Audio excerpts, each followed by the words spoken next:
My subject today is learning, and in that spirit, I want to spring on you all a pop quiz. Ready? When does learning begin? Now, as you ponder that question, maybe you're thinking about the first day of preschool or kindergarten, the first time that kids are in a classroom with a teacher. Or maybe you've called to mind the toddler phase when children are learning how to walk and talk and use a fork. Maybe you've encountered the 0 to 3 movement, which asserts that the most important years for learning are the earliest ones. And so your answer to my question would be, learning begins at birth. Well, today I want to present to you an idea that may be surprising, that may even seem implausible, but which is supported by the latest evidence from psychology and biology.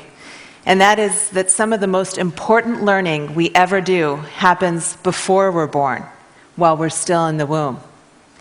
Now, I'm a science reporter. I write books and magazine articles, and I'm also a mother. And those two roles came together for me in a book that I wrote called Origins.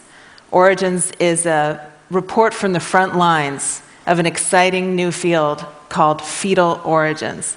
Fetal origins is a scientific discipline that emerged just about 2 decades ago, and it's based on the theory that our health and well-being throughout our lives is crucially affected by the 9 months we spend in the womb. Now, this theory was of more than just intellectual interest to me. I was myself pregnant while I was doing the research for the book. And one of the most fascinating insights I took from this work is that we're all learning about the world even before we enter it.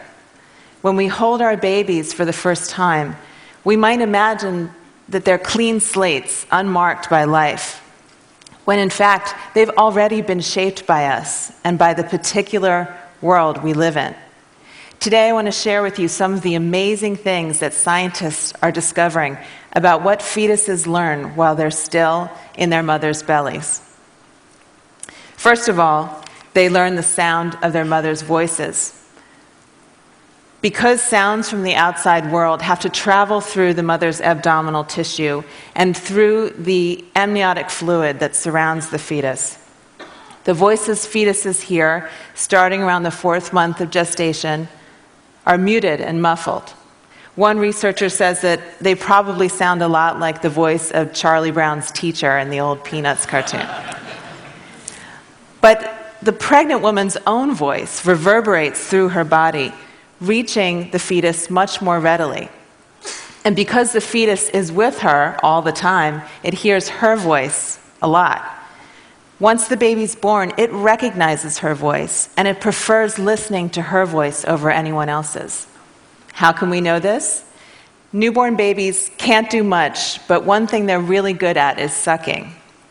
Researchers take advantage of this fact by rigging up 2 rubber nipples so that if a baby sucks on one, it hears a recording of its mother's voice on a pair of headphones, and if it sucks on the other nipple, it hears a recording of a female stranger's voice. Babies quickly show their preference by choosing the first one. Scientists also take advantage of the fact that babies will slow down their sucking when something interests them and resume their fast sucking when they get bored. This is how researchers discovered that after women repeatedly read aloud a section of Dr. Seuss's The Cat in the Hat while they were pregnant, their newborn babies recognized that passage when they heard it outside the womb.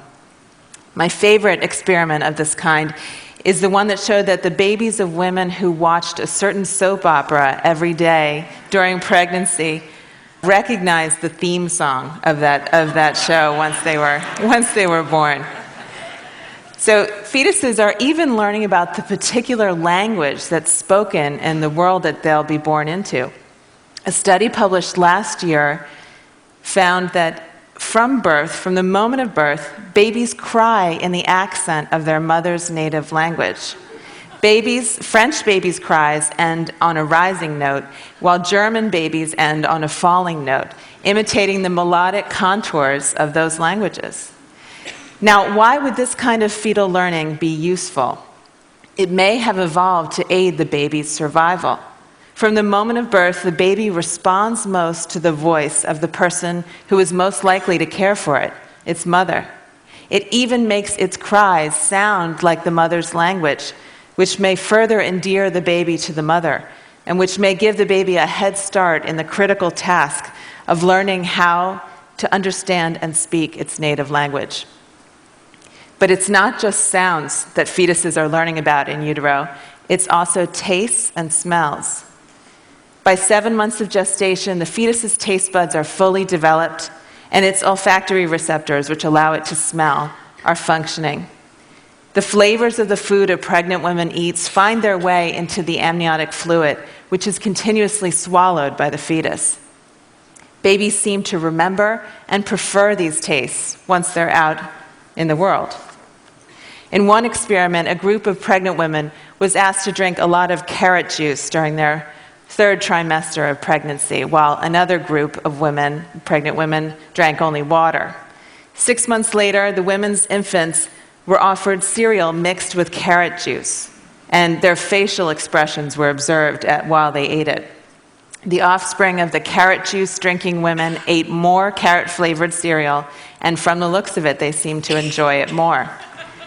A sort of French version of this experiment was carried out in Dijon, France, where researchers found that mothers who consumed food and drink flavored with licorice-flavored anise during pregnancy showed a preference for anise on their first day of life, and again when they were tested later on their fourth day of life.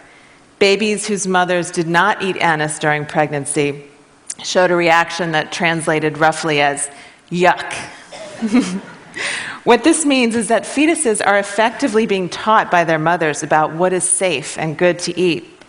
Fetuses are also being taught about the particular culture that they'll be joining through one of culture's most powerful expressions, which is food. They're being introduced to the characteristic flavors and spices of their culture's cuisine even before birth. Now, it turns out that fetuses are learning even bigger lessons. But before I get to that, I want to address something that you may be wondering about. The notion of fetal learning may conjure up for you attempts to enrich the fetus, like playing Mozart through headphones placed on a pregnant belly. But actually, the 9-month-long process of molding and shaping that goes on in the womb is a lot more visceral and consequential than that. Much of what a pregnant woman encounters in her daily life, the air she breathes, the food and drink she consumes, the chemicals she's exposed to, even the emotions she feels, are shared in some fashion with her fetus. They make up a mix of influences as individual and idiosyncratic as the woman herself. The fetus incorporates these offerings into its own body, makes them part of its flesh and blood. And often it does something more. It treats these maternal contributions as information, as what I like to call biological postcards from the world outside. So what a fetus is learning about in utero is not Mozart's magic flute, but answers to questions much more critical to its survival. Will it be born into a world of abundance or scarcity? Will it be safe and protected, or will it face constant dangers and threats? Will it live a long, fruitful life or a short, harried one? The pregnant woman's diet and stress level in particular provide important clues to prevailing conditions, like a finger lifted to the wind. The resulting tuning and tweaking of a fetus's brain and other organs are part of what give us humans our enormous flexibility, our ability to thrive in a huge variety of environments, from the country to the city, from the tundra to the desert.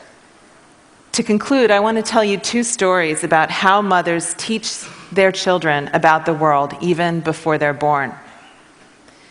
In the autumn of 1944, the darkest days of World War II, German troops blockaded Western Holland, turning away all shipments of food. The opening of the Nazis' siege was followed by one of the harshest winters in decades, so cold the water in the canals froze solid. Soon food became scarce, with many Dutch surviving on just 500 calories a day, a quarter of what they consumed before the war. As weeks of deprivation stretched into months, some resorted to eating tulip bulbs. By the beginning of May, the nation's carefully rationed food reserve was completely exhausted. The specter of mass starvation loomed. And then, on May 5th, 1945, the siege came to a sudden end when Holland was liberated by the Allies. The hunger winter, as it came to be known, killed some 10,000 people and weakened thousands more. But there was another population that was affected, the 40,000 fetuses in utero during the siege. Some of the effects of malnutrition during pregnancy were immediately apparent in higher rates of stillbirths, birth defects, low birth weights, and infant mortality. But others wouldn't be discovered for many years. Decades after the hunger winter, researchers documented that people whose mothers were pregnant during the siege have more obesity, more diabetes, and more heart disease in later life than individuals who were gestated under normal conditions. These individuals' prenatal experience of starvation seems to have changed their bodies in myriad ways. They have higher blood pressure, poorer cholesterol profiles, and reduced glucose tolerance, a precursor of diabetes. Why would undernutrition in the womb result in disease later? One explanation is that fetuses are making the best of a bad situation. When food is scarce, they divert nutrients towards the really critical organ, the brain, and away from other organs like the heart and liver. This keeps the fetus alive in the short term, but the bill comes due later on in life when those other organs, deprived early on, become more susceptible to disease. But that may not be all that's going on. It seems that fetuses are taking cues from the intrauterine environment and tailoring their physiology accordingly. They're preparing themselves for the kind of world they will encounter on the other side of the womb. The fetus adjusts its metabolism and other physiological processes in anticipation of the environment that awaits it. And the basis of the fetus's prediction is what its mother eats. The meals a pregnant woman consumes constitute a kind of story, a fairy tale of abundance or a grim chronicle of deprivation. This story imparts information that the fetus uses to organize its body and its systems, an adaptation to prevailing circumstances that facilitates its future survival. Faced with severely limited resources, a smaller-sized child with reduced energy requirements will, in fact, have a better chance of living to adulthood. The real trouble comes when pregnant women are, in a sense, unreliable narrators, when fetuses are led to expect a world of scarcity and are born instead into a world of plenty. This is what happened to the children of the Dutch hunger winter, and their higher rates of obesity, diabetes, and heart disease are the result. Bodies that were built to hang on to every calorie found themselves swimming in the superfluous calories of the post-war Western diet. The world they had learned about while in utero was not the same as the world into which they were born. Here's another story. At 8:46 a.m. on September 11th, 2001, there were tens of thousands of people in the vicinity of the World Trade Center in New York. Commuters spilling off trains, waitresses setting tables for the morning rush, brokers already working the phones on Wall Street. 1,700 of these people were pregnant women. When the plane struck and the towers collapsed, many of these women experienced the same horrors inflicted on other survivors of the disaster: the overwhelming chaos and confusion, the rolling clouds of potentially toxic dust and debris, the heart-pounding fear for their lives. About a year after 9/11, researchers examined a group of women who were pregnant when they were exposed to the World Trade Center attack. In the babies of those women who developed post-traumatic stress syndrome, or PTSD, following their ordeal, researchers discovered a biological marker of susceptibility to PTSD, an effect that was most pronounced in infants whose mothers experienced the catastrophe in their third trimester. In other words, the mothers with post-traumatic stress syndrome had passed on a vulnerability to the condition to their children while they were still in utero. Now consider this. Post-traumatic stress syndrome appears to be a reaction to stress gone very wrong, causing its victims tremendous unnecessary suffering. But there's another way of thinking about PTSD. What looks like pathology to us may actually be a useful adaptation in some circumstances.